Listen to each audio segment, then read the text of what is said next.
सुनने वाली मेरी इज़्ज़तदार माँ और बहनों और मोहतरमा जलीसा यासीन सुल्ताना साहिबा जो all India Muslim personal law board के शुबे ख़वातीन के कन्वीनर हैं, मेरे अजीज़ दोस्तों और बुज़ुर्गों, मैं आपसे एक बात अर्ज़ करना चाहता हूँ कि हम पहले 2 नारे लगाएंगे। आप और हम मिलकर 2 नारे लगाएंगे, मगर जो मैं पहला नारा लगाऊंगा उसमें इस दारुस्सलाम के ग्राउंड से कोई उसका जवाब नहीं देगा। सुनिए, जो पहला नारा हम लगाएंगे, आप भाई साहब आप नारे लगाएंगे या सुन रहे हैं बात को? बैठिए, बैठो, बस करो, ठहरिए।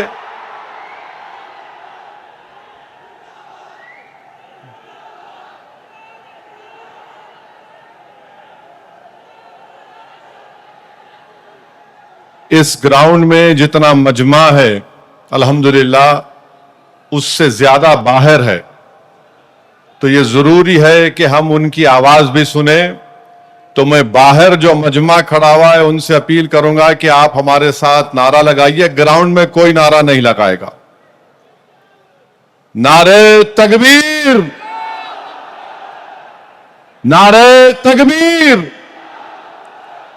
अब हम सब मिलकर लगाएंगे नारे तकबीर, नारे तकबीर। अब आपसे तीसरी बात यह करना है, आपके पास सेलफोन है, जरा खोल के लाइट जलाओ ताकि हमारे बीजेपी वालों की दिमाग की बत्ती जले। लाइट खोलो ताकि हम इस वक्त कानून के खिलाफ पूरे मुल्क को पैगाम दे सके। हमारे खवातीन भी फोन की लाइट खोल सकते आप। जरा मीडिया वाले दिखाओ।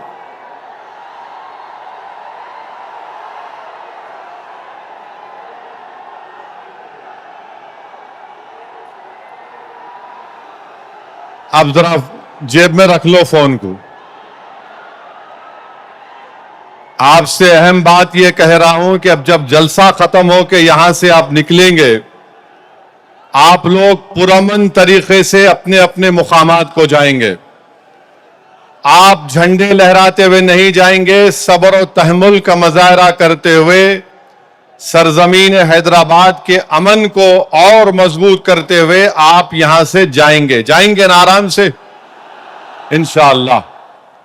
और घर को जाके बैठना नहीं, ईशा की नमाज गोल नहीं करना। ईशा पढ़ना है मेरे को भी और आपको भी, तो ईशा भी पढ़ेंगे ना आप।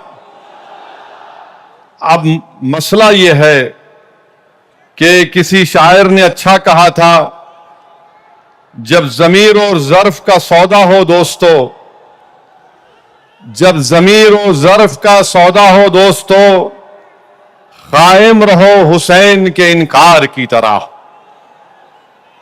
मैं आपको यह बताना जरूरी समझता हूं कि इस कानून के खिलाफ all India Muslim personal law board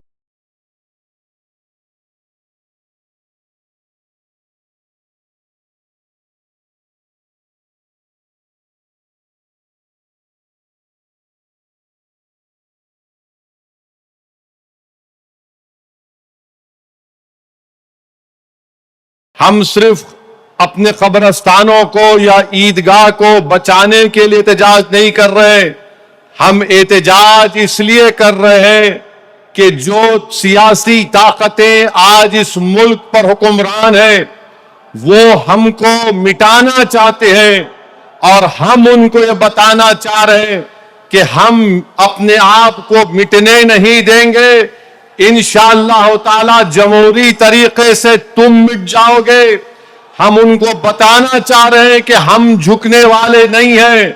हम अंग्रेजों की 200 साल की गुलामी को कबूल नहीं किए, तो हम तुम्हारे इख्तिदार में तुम जो बैठे हो और तुम ऐसे कानून बना रहे हो जो हमारे आईन और संविधान के फंडामेंटल राइट के खिलाफ है, मैंने पार्लियामेंट में उस कानून को फाड़ा तो सिर्फ अपने तौर पर नहीं फाड़ा, बल्कि भारत के गयूर तमाम हिंदुस्तानियों की तरफ से उस कानून को फाड़ा, जो हिंदू भी है, मुसलमान भी है, सिख भी है, ईसाई भी है, जो आज भी इस मुल्क की खूबसूरती को पहचानते हैं। भारत की खूबसूरती उसका इत्तेहाद है, भारत की खूबसूरती उसका भाईचारा है, भारत की खूबसूरती नरेंद्र मोदी नहीं है मेरे अजीज दोस्तों और बुजुर्गों।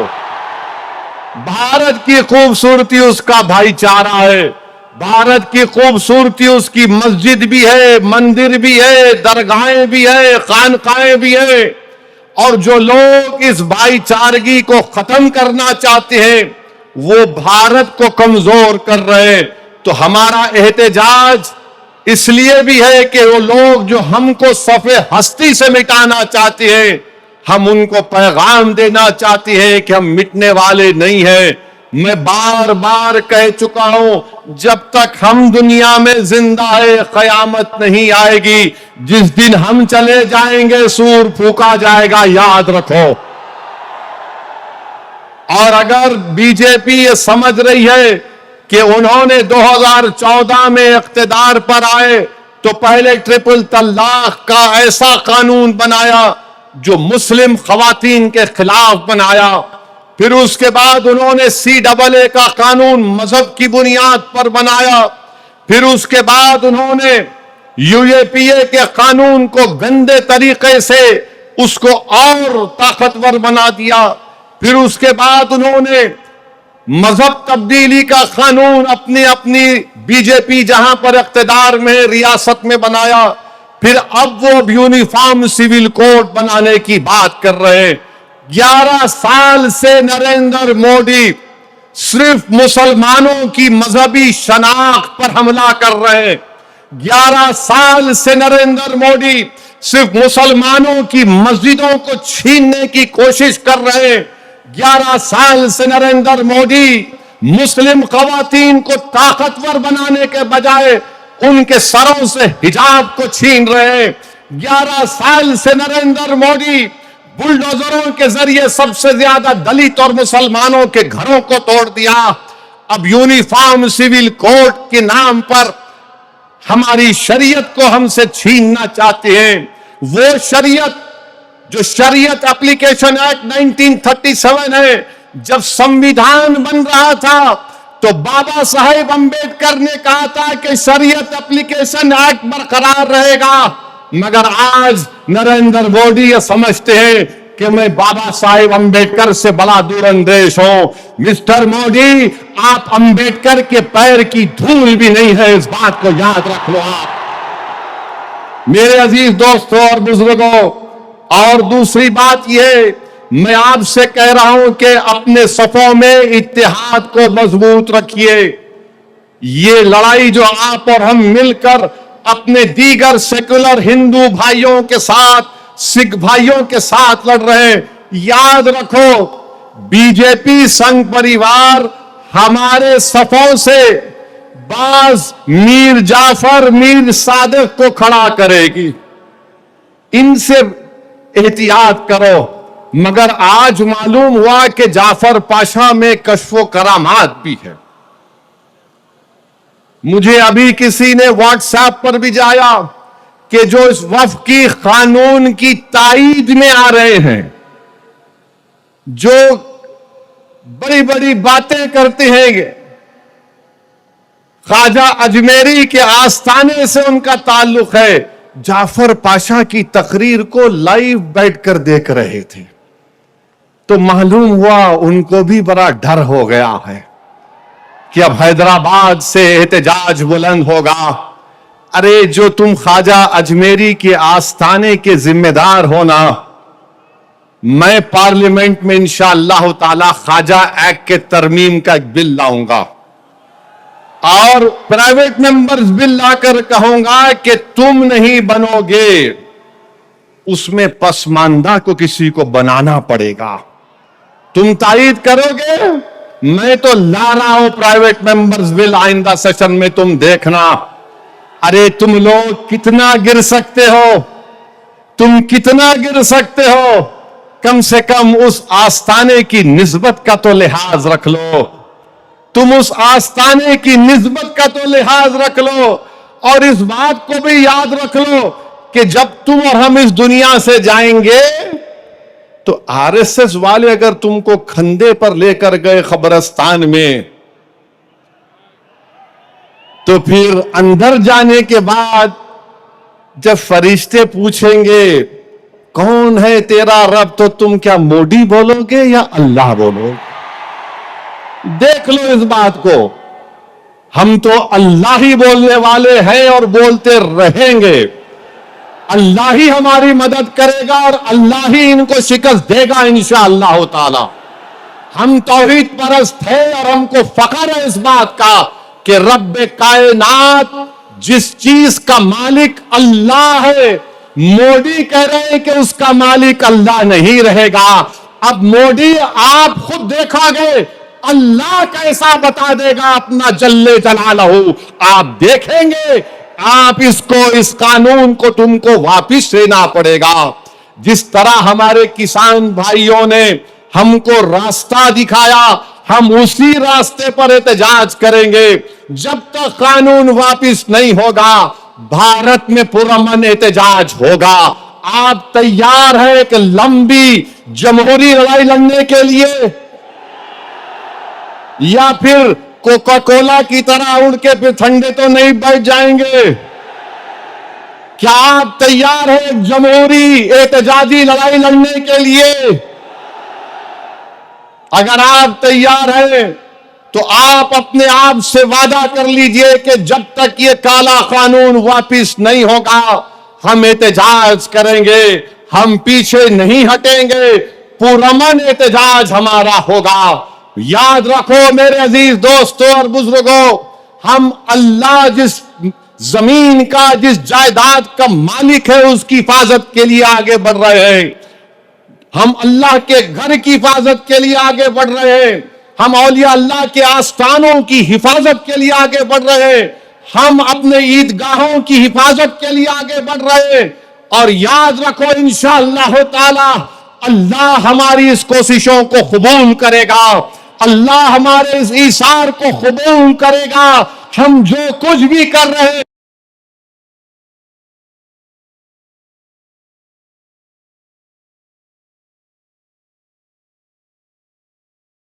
एहतजाज होगा, उसमें हिस्सा लीजिए, उसको कामयाब करिए।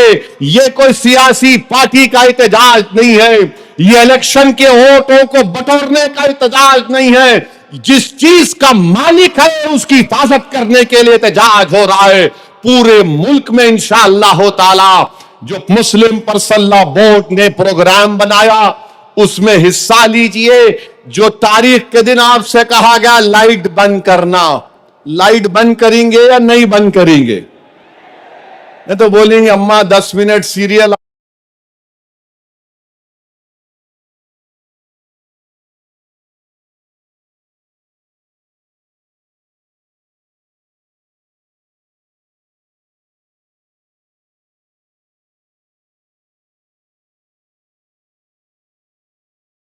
खड़े होना है अपने हिंदू भाइयों के साथ, अपने सिख भाइयों के साथ। वो भी आज बड़े तकलीफ में है कि ऐसा कैसा कानून बीजेपी की हुकूमत ने बना।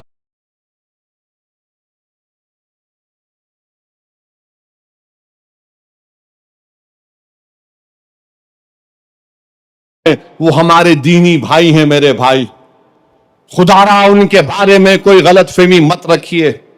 मैं आपको बता रहा हूं नरेंद्र मोदी ने इस मुल्क को गुमराह किया। मैं और अब्दुल्ला साहब हम लोग पार्लियामेंट की कमेटी के मेंबर थे। Mister Abdullah, I am saying to the people of Hyderabad and to the people of India that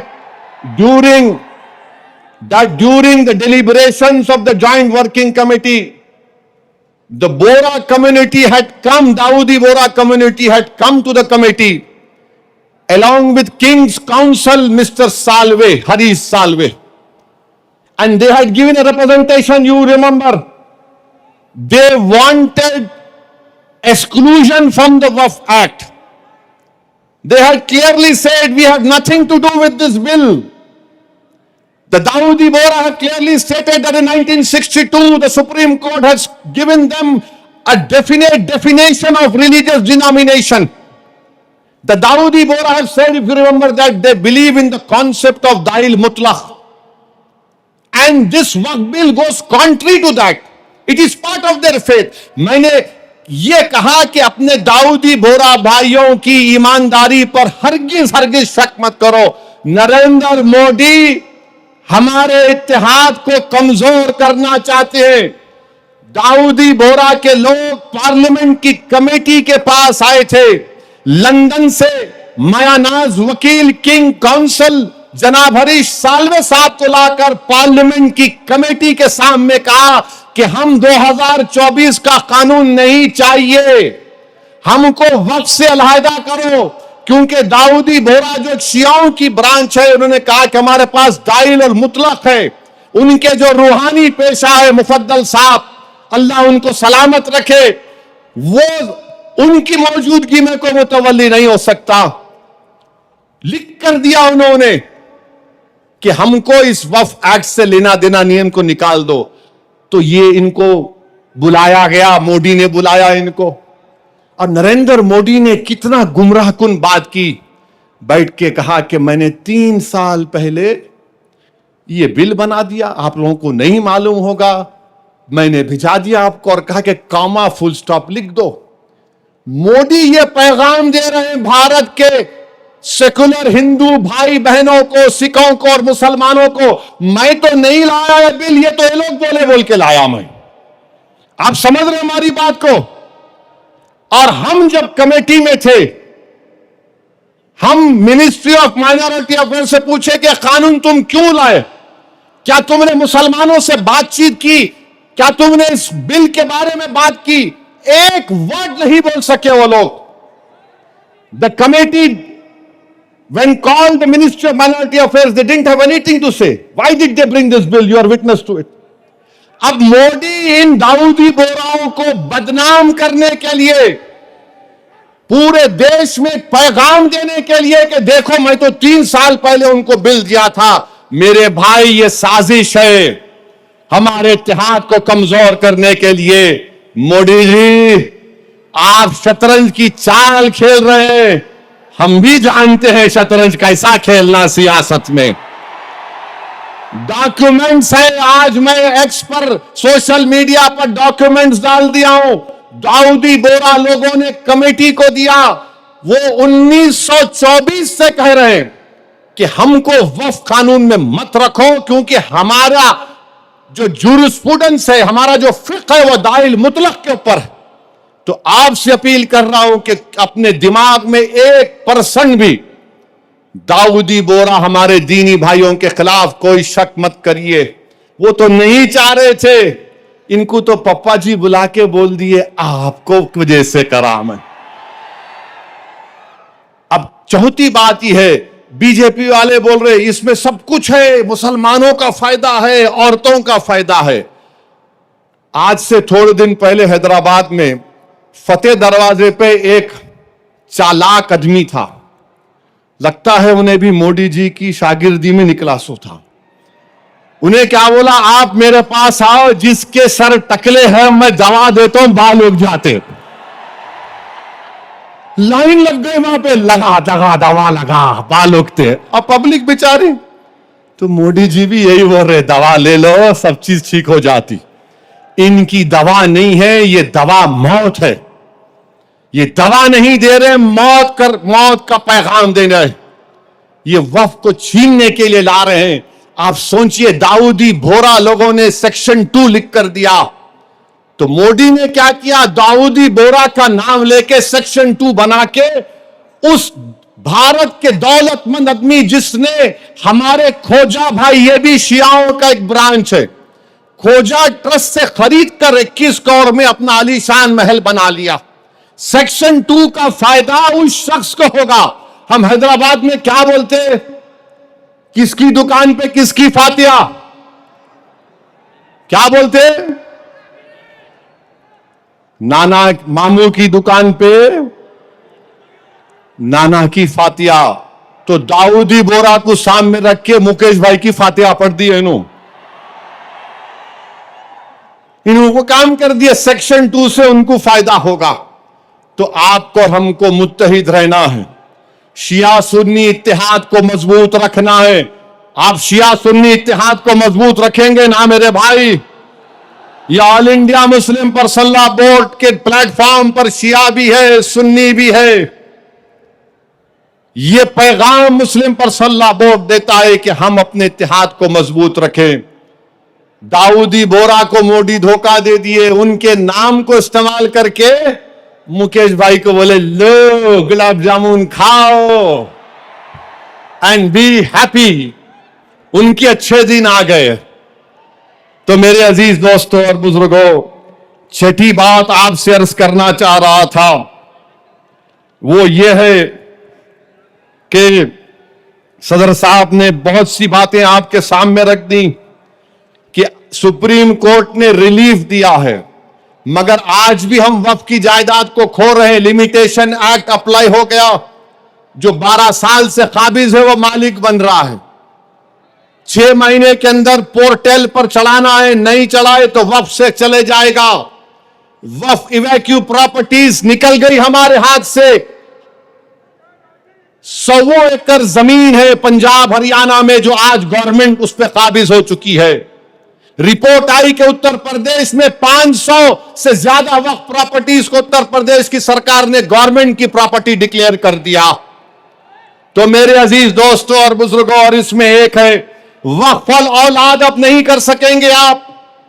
वक्फ अल औलाद के बारे में कह रहे हैं कि बच्ची का शेर मार के कोई वक्फ अल औलाद नहीं कर सकता। अरे मैं अल्लाह को दे रहा हूं, अपने बेटे बेटी को मालिक नहीं बना रहा हूं। क्या यह बात सच नहीं है प्रधानमंत्री जी कि हिंदू सेल्फ एक्वायर्ड प्रॉपर्टी में एक हमारा हिंदू भाई अपने विल के जरिए अपनी एक औलाद को या मोहल्ले में किसी को पूरी प्रॉपर्टी दे सकता है, मगर मुसलमान 1/3 से ज्यादा अपनी किसी औलाद को प्रॉपर्टी नहीं दे सकता। अब यह कानून जो है, अभी अगर कोई कलेक्टर मुतवल्ली को बोलेगा कि तुम दरगाह में उर्स नहीं करना, कलेक्टर मुतवल्ली को बोलेगा कि तुम आशुर खाने में इमाम बाड़े में मजलिस नहीं करना, कलेक्टर अगर कोई मुतवल्ली मस्जिद को बोलेगा कि तुम मस्जिद में अज़ान नहीं देना, और अगर मुतवल्ली नहीं सुनेगा तो कलेक्टर उसको 6 महीने की सजा दे सकता। यह कानून है। अभी पहले कानून यह था कि अगर कोई वक्फ की प्रॉपर्टी को बेचता तो 2 साल की सजा, नॉन वेलेबल। अब मोदी जी बोल रहे प्यारे मैं राजा हूं, तुम लूटो बेल ले लो, 6 महीने की सजा काट के आ जाओ, मैं हूं ना। यह कानून बनाया गया है। तो मेरे अजीज दोस्तों और बुजुर्गों, यह वक्फ का कानून मुसलमानों के वफाद में नहीं है, यह वक्फ का कानून मुल्क के वफाद में नहीं है, यह वक्फ का कानून भारत के भाईचारगी के लिए नहीं है। झगड़े शुरू हो जाएंगे, मस्जिदों पर यह बोला जाएगा कि 500 साल पहले ऐसा था वहां पर, और ये बार बार बोलते टीवी पे, ने आपको वक्फ से क्या मिला? अरे क्या कोई आपके अम्मा के महर में आया है जो हमसे पूछ रहे आप? वक्फ से क्या मिला क्या नहीं मिला? हमारे को हमारी आखिरत मिलती वक्फ को बचाए तो।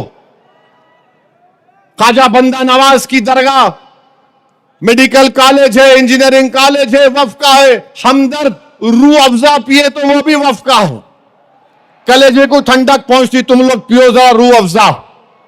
अब रूह अफ़ज़ा के खिलाफ उन्होंने जिहाद कर रहे, जो नाक से ऐसा सूंघ के दूसरे नाक में कुड़ी से निकालने का दर्ज देते।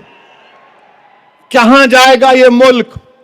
हद तो ये हो गई मेरे अजीज दोस्तों और बुजुर्गों कि अब कोई ये कह रहा है कि चीफ जस्टिस के फैसले के बाद इस देश में मजहबी जंग शुरू हो जाएगी। नरेंद्र मोदी जी, आप इख्तिदार पर हैं, आपकी पार्टी के लोग इस तरह की बात करेंगे? आप तो भारत के संविधान पर हल्फ लिए हैं कि इस देश में, ये अंबेडकर का देश, ये मौलाना अबुल कलाम का देश, ये भगत सिंह का देश, अल्लामा फजल खैराबादी का देश, हुसैन अहमद मदनी का देश, महमूदुल हसन का देश, ये टीपू सुल्तान का देश। यहां बोल रहे मजहबी जंग शुरू हो जाएंगी। मोदी जी, बाबरी मस्जिद का फैसला हमारे खिलाफ आया तो क्या हमने ये जुमला कहा था कि मजहबी जंग शुरू हो जाएगी? हमने कहा था कि supreme court is supreme but infallible, but not infallible. Babri मस्जिद को तोड़ने वालों का क्रिमिनल केस का फैसला आया, किसी को सजा नहीं हुई, हमने कहा कि मजहबी जंग शुरू हो जाएगी। 5-5 साल से बच्चों की बेल नहीं रहे, उनकी मां बाप मर रहे हैं, मर गए हैं, हमने ये कहा कि मजहबी जंग शुरू हो जाएगी। CAA का कानून है, हियरिंग नहीं होती, क्या हमने कहा कि मजहबी जंग शुरू हो जाएगी? UAPA में डालकर हमको सराहा जाता है कि हमने जुमला कहा कि मजहबी जंग शुरू हो जाएगी। नरेंद्र मोदी जी, आपकी पार्टी के लोग कह रहे हैं कि रिलीजियस वॉर शुरू हो जाएंगी, मजहबी जंग शुरू हो जाएगी। किसको डरा रहे हैं ये लोग? अदलिया को डरा रहे हैं आप। इख्तिदार में रहकर अदलिया को डराएंगे आप। आपके हक में फैसला आया तो आपके मुंह में लड्डू फूटते हैं और आप रिलीजियस वॉर शुरू हो जाएंगी। यही फर्क है हम भारत के उन मुहिबान भारत में जिसमें हिंदू मुसलमान भी है। हम जब हमारी मर्जी के खिलाफ भी फैसला आता है हम उसको कबूल करते हैं। इसलिए कबूल करते हैं कि हम कॉन्स्टिट्यूशनल मोरालिटी को मानने वाले, और ये संघ परिवार के लोग एंटी कॉन्स्टिट्यूशन के लोग हैं। ये संविधान को तो मानते मगर उसको सब्सक्राइब नहीं करते हैं। ये फर्क है भारत के असली नागरिक में और उन लोगों में जो नेशनलिज्म के झूठे दावे करते हैं और कहते हैं कि रिलीजियस वॉर, और जो कहते हैं कि अगर कोर्ट कानून बनाएगा तो पार्लियामेंट को बंद कर दो। अरे अगर तुम पार्लियामेंट में बैठकर अपनी अददी ताकत की बुनियाद पर मुझे मिटाने का कानून संविधान के खिलाफ बनाओगे तो मेरे पास चारा क्या बचता है कि मैं अवाम में जाऊंगा और फिर कोर्ट को जाऊंगा। हम कोर्ट को गए, अवाम में भी जा रहे हैं। नहीं, कोर्ट कानून कैसे बनाएगा? अरे जालिमों, सुप्रीम कोर्ट का जजमेंट कानून का मौकफ रखता है। पढ़ो, तुम लोग ट्यूबलाइट हो, तुम लोग थम्स अप हो, तुम्हारे दिमाग में एक ही बात बैठा हुआ है, नहीं मोदी है तो खुदा है। अरे खुदा था, है और रहेगा उसी का नाम। आइन है और रहेगा, मगर इस तरह धमकी देना अदालत को, और फिर गवर्नर प्रेसिडेंट को बोल रहे हैं, उनको बोल रहे हैं अगर नहीं करे तो कानून बन जाएगा। अरे 142 क्या है प्यारे? 142 आइन का बनाने वाला अंबेडकर है। अंबेडकर में तुम्हारे से ज्यादा दूरअंदेशी थी।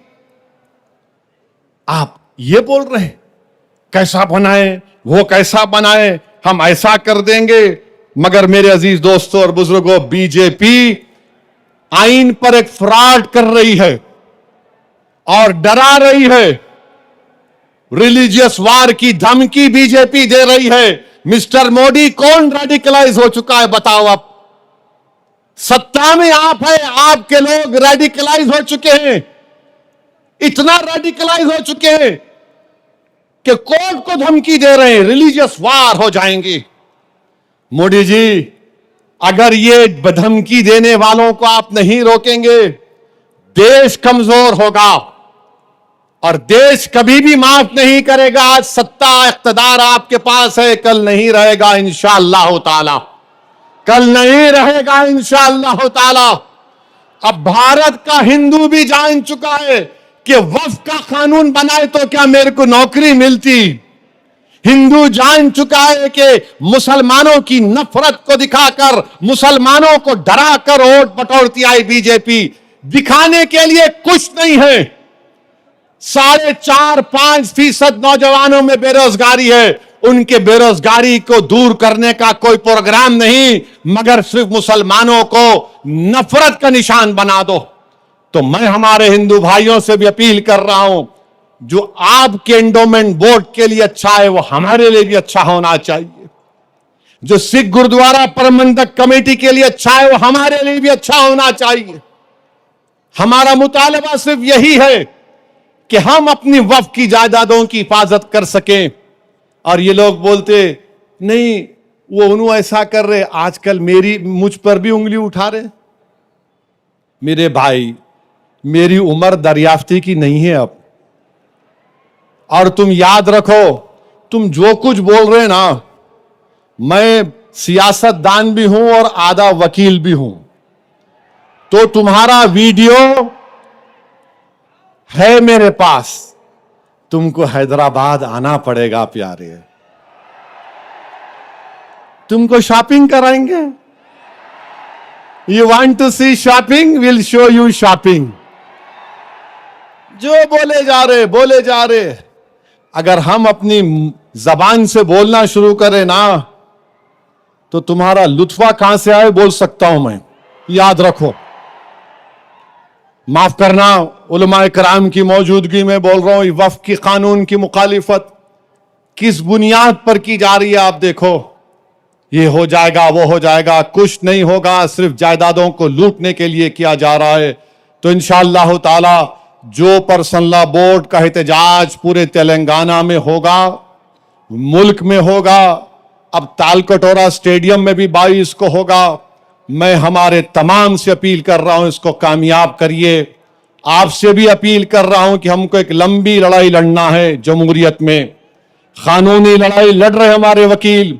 अल्लाह हमारे वकला को सलामत रखे, अल्लाह उनको और हिम्मत दे, और अल्लाह हमको हिम्मत दे, अल्लाह हमारे ईमान को सलामत रखे। याद रखो मुसलमानों, बगैर ईमान के हम एक जिंदा लाश की तरह हैं, बगैर मस्जिदों के हम कुछ नहीं हैं, बगैर जायदादों के जिसका मालिक अल्लाह अगर कोई और कब्जा कर लेगा तो हम क्या जवाब देंगे रब्बे कायनात के सामने। थोड़ी तकलीफ उठाना पड़ेगा। आज मगरिब की नमाज पढ़ते वक्त इस चादर के नीचे कंकर हमारे घुटनों को चुबा रहे थे, और हम उम्मीद कर रहे थे कि इमाम साहब जल्दी नमाज खत्म कर लेंगे। आधे मिनट के लिए सोचो कि 50,000 फलस्तीनी शहीद हो गए मेरे भाई, 11 लाख बेघर हो गए, 15,000 बच्चे मारे गए, 18-17,000 के करीब खवातीन शहीद हो गई हैं। मगर उनका जज्बा देखो, वो कह रहे हैं कि हम मरने को तैयार हैं मगर अपने ईमान का सौदा करने के लिए तैयार नहीं। तो भारत के लोगों, तुमको मजलूमों से आवाज आ रही है कि हक की कामयाबी के लिए, बातिल को शिकस्त देने के लिए हम 75 साल से अपनी नस्लों को कुर्बान कर दिए। तुमने और हमने नजारे देखे कि एक मां कह रही है अपने बेटे के कफन के सामने, कह रही है कि रसूल अल्लाह सल्लल्लाहु अलैहि वसल्लम, मैं अपने बेटे को आपके पास रवाना कर रही हूं। हम एक बाप को सुन रहे हैं बोलते हुए अपने बेटे के लाश के सामने कि या रसूल अल्लाह सल्लल्लाहु अलैहि वसल्लम, जो दुनिया खामोश बैठी हुई है, आप उनकी शिफा नहीं करेंगे अचर के मैदान में। मेरे अजीज दोस्तों और बुजुर्गों, हमको सिर्फ पुरअमन एहतजाज करना है ताकि हम आने वाली नस्लों को बता सकें कि 2025 में ऐसे भी नौजवान और बुजुर्ग और खवातीन थे जिन्होंने वक्त के फिरौन के सामने झुकने की तो बात तो छोड़ो, उन्होंने उसकी तकालीफ पर उफ भी नहीं कहा। हम जमहूरी तरीके से लड़ेंगे। हमारे किसान भाइयों ने हमको रास्ता बताया, कानून को वापस लेना पड़ेगा, जैसा कि मुस्लिम पर्सनल लॉ बोर्ड का नारा है, देश बचाओ, संविधान बचाओ, वक्त बचाओ। तो नारा लगाओ, संविधान बचाओ, वक्त बचाओ, संविधान बचाओ, वक्त बचाओ। आप साथ है ना हमारे इंशाअल्लाह ताला। याद रखो, तुम साथ भी नहीं है तो हम हुसैन का परचम लेकर करबला में उतर जाएंगे, क्योंकि अगर तुम साथ होगे तो यजीद को मालूम हो जाएगा कि ये हुसैन के गुलाम हैं, ये ताकत को देखकर झुकने वाले नहीं हैं। तो मेरे अजीज दोस्तों और बुजुर्गों, पुरअमन तरीके से अपने अपने घर को रवाना होइए, झंडे मत लहराइए। अब नारे लगाने का यहां पे वक्त खत्म हो चुका है। पुरअमन तरीके से अपने घरों को जाइए। बड़ी तादाद में हमारी माँ और बहनें भी आई हैं, मैं उनका शुक्रिया अदा करता हूं। नारे तकबीर। अस्सलाम वालेकुम व रहमतुल्लाहि व बरकातहू।